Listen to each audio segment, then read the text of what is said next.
एक लड़के ने मेरे को व्हाट्सएप पर कुछ फ़ोटो भेजी थी जिनमें दो लड़के लहूलुहान हो रखे थे, सर से खून निकल रहा था और बुरी तरीके से पिटाई हो रखी थी उनकी।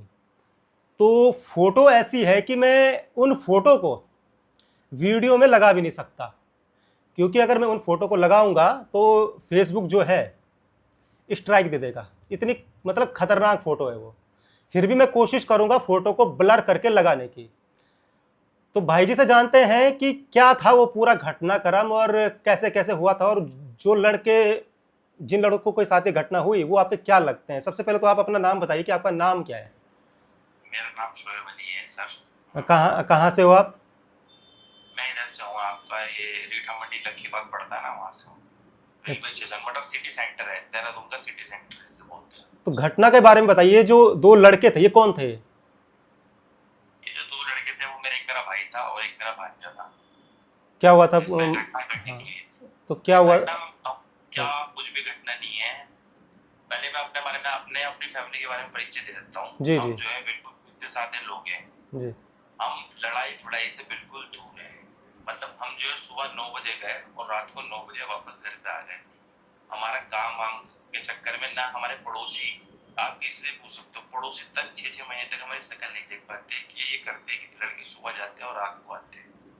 दूसरी बात रही घटना सर ऐसी हुई है कि मेरा भांजा अपनी गाड़ी i20 लेकर जा रहा था ये मुस्लिम कॉलोनी से। तो उसने अपनी गाड़ी अपने घर के बाहर पार्क करी। उसी बीच रास्ते में मतलब घर के पास ही एक व्यक्ति है, हाकिम गोलू, ये सारे बदमाश किस्म के व्यक्ति है, मतलब कुख्यात किस्म के आदमी है, अपराधी है, टोटल अपराधी। तो वो आया भांजा के पास मेरे, और उसने आते साथ ही मेरे भांजे के थप्पड़ मार दिया, जो कि सिर्फ 20-21 साल का है, बिल्कुल मतलब बहुत छोटा लड़का है, और वो खुद 35-40 साल का है। इतनी उसकी खत है, और मतलब नमाजी आदमी जो भी गए, मतलब इतनी दूर दाढ़ी है उसकी। तो उसने उसकी दाढ़ी का रहम करते हुए उसके थप्पड़ बैक नहीं मारा। उसने हमें फोन कर दिया, पापा को फोन कर दिया अपने। हम मौके पर पहुंचे, वो वहां से चला जा चुका था। उसकी फैमिली के बड़े हाकिम में एक वो आ गया। उसने आके बोला कि चलो ये तो हमारे घर का मसला है, बच्चा है हमारा, ये है वो है। तब तो भीगी बिल्ली बन गया पूरा का पूरा उनकी फैमिली, ये हमारे घर का मसला है, ये है वो है।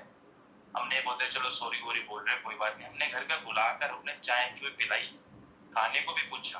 अच्छा। इतने दोगले आदमी आधे घंटे के जाने के बाद जब मेरा फैमिली, मेरा भाई घर पे आ गया, इतने दोगले आदमी कि हमारा खाकर आधे घंटे बाद मेरे भांजे को उन्होंने 20 से 25 बंदों ने घेर लिया। मेरे भांजे ने उन्हें फोन करा, मैं मतलब मेरे भाई को, बड़े भाई को जी।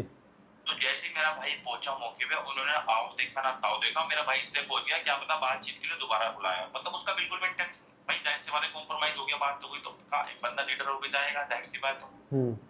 उन्होंने 30 व्यक्तियों ने छुरी चापड़ और डंडा सबसे ऐसा वार किया, कंटिन्यू 30 बंदों ने पूरा बलवा करा, मतलब पूरी गैंगस्टर, मतलब गैंग जैसे गैंग नहीं मारती ऐसे उन्होंने मेरे भाई को मारा, जिनका लहू लुहान हो गया, जिनका सर फट गया। मैंने आपको फोटो भेज रही है, बिल्कुल फोटो में दिखाई दे रहा है, और बहुत ही खतरनाक फोटो है वो। मतलब खतरनाक ढंग से सर में चोट लग रखी है, और ऐसी स्थिति में आदमी की डेथ भी हो जाती है। बिल्कुल बिल्कुल। तो फिर आप पुलिस के पास गए होंगे। पुलिस, अच्छा एक चीज देखो, पुलिस पर जाने की बात की है, ये सिटी सेंटर है, यहाँ से रेलवे स्टेशन स्टार्ट होता है। अच्छा। मतलब पुलिस चौकी मुश्किल से 1 किलोमीटर भी नहीं है, तब ये घटना हो रही है सिटी सेंटर। अच्छा, फिर हम पुलिस चौकी गए वगैरह, मेडिकल वगैरह कराया। दूसरे पक्ष ने पहले ही पुलिस को पैसे खिला दिए। अच्छा, कैसे खिला दिया हमें कैसे पता, कैसे खिला दिया आप पूछोगे, हमें कैसे खिला दिया, कैसे खिलाए बताओ। पुलिस का रवैया, पुलिस का बात करने का तरीका, मतलब पुलिस जो है ना, अगर एक व्यक्ति चौकी के अंदर न्याय मांगने अकेले आ रहा है ना, तो पुलिस उसको ऐसा समझती है जैसे वो अपराधी है।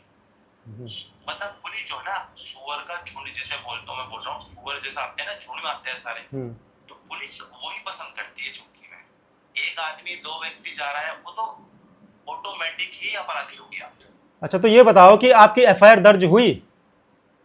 एफआईआर दर्ज हुई हमारी, एफआईआर दर्ज हुई। एफआईआर में पुलिस ने पहले तो हमें आश्वासन दिया 307 जो 109 बीएनएस हो गई कि मैं आपको वही लगाऊंगा। बिल्कुल वही लगती है, वही लगती है कमर से ऊपर हाँ अगर हमला होता है तो हाफ मर्डर लगता है, अगर कमर से नीचे अगर हमला होता है तो फिर हाफ हाफ मर्डर नहीं लगता है।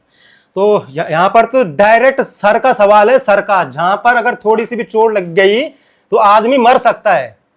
तो क्या इन्होंने लगाई इन पे हाफ मर्डर का वो लगाई, धारा लगाई, ये अभी तक जेल गए? पुलिस ने लास्ट मौके पे हमें बेवकूफ बनाया।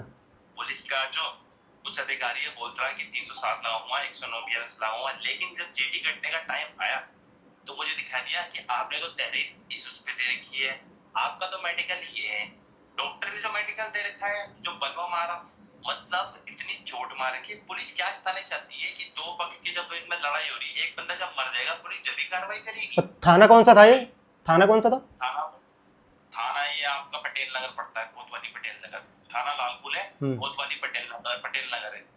तो ये चल क्या रहा है भाई उत्तराखंड में? सर पर मैं फोटो लगा देता हूं अगर लग सकती होगी तो, ब्लर करके, एडिट करके। तो ये चल क्या रहा है? पटेल नगर थाना, सर पर चोट लगी हुई है, इतनी नाजुक जगह चोट लगी हुई है, और आप जो है अपराधी को ऐसे खुले में छोड़ रहे हो।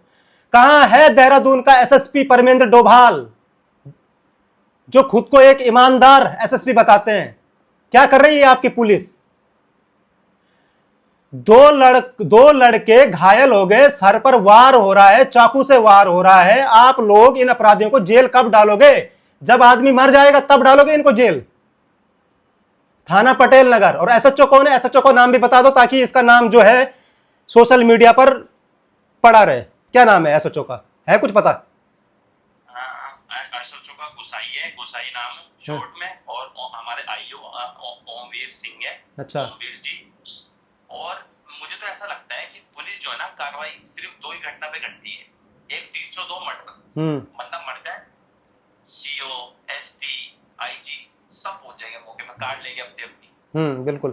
और बाकी 76 का मामला जो है जो चल जाता है, एकदम अटैक होता है लेडीज पे। मतलब जो इससे ऊपर की धारा है, जो इससे पे नीचे की धारा है, वो किस लिए बनाई हुई है? किस लिए बनाई है एसएसपी परमेंद्र डोभाल जी? ये हाफ मर्डर की धारा किस लिए बनाई है?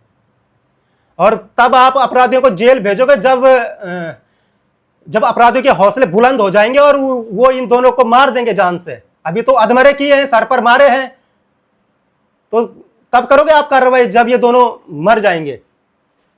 तो जाओ आप ऐसा एसएसपी के पास जाओ, वो तो सुनने में आ रहा है कि देहरादून के जो एसएसपी है वो ठीक है कि सर एसएसपी सही है, एसएसपी सर को टैग भी कर रखा है और आपका न्यूज चैनल में भी चल रहा है। अगर सर को इतना लगता, सर मुझे संपर्क करते हैं ना, चलो मैं तो चले जाऊंगा कल को, कोई दिक्कत नहीं है। जाना है ना आपको, जाना है कल, जाना आप। मैं तो जाऊंगा, मैं तो चले जाऊंगा कल को, लेकिन एसपी सर को भी चलो मैं कल चला जाऊंगा। दूसरी बात, पुलिस का रवैया बहुत बेकार है। मैं बोल रहा हूँ 302 के अलावा पुलिस मर्डर की धारा ही सुनती है बस, इसके अलावा कोई नहीं।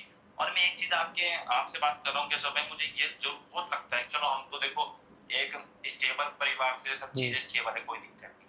या जो लोग, मैं उन लोगों की आवाज उठाना चाहता हूँ जो लोग जिन पे कुछ है ही नहीं, जिन पे खाने के लाले हैं, जिन पे कुछ स्टेबल नहीं है, गरीब तबका पड़ते हैं, पुलिस उनके साथ क्या करती होगी आप ये सोचो। बिल्कुल बिल्कुल, ये सोचने का विषय है कि जब आप जैसे लोगों के साथ ही हो रहा, जो मतलब ठीक ठाक हैं, ठीक ठाक परिवार से हैं, तो जो गरीब होगा उसके साथ पुलिस कैसा व्यवहार करती होगी।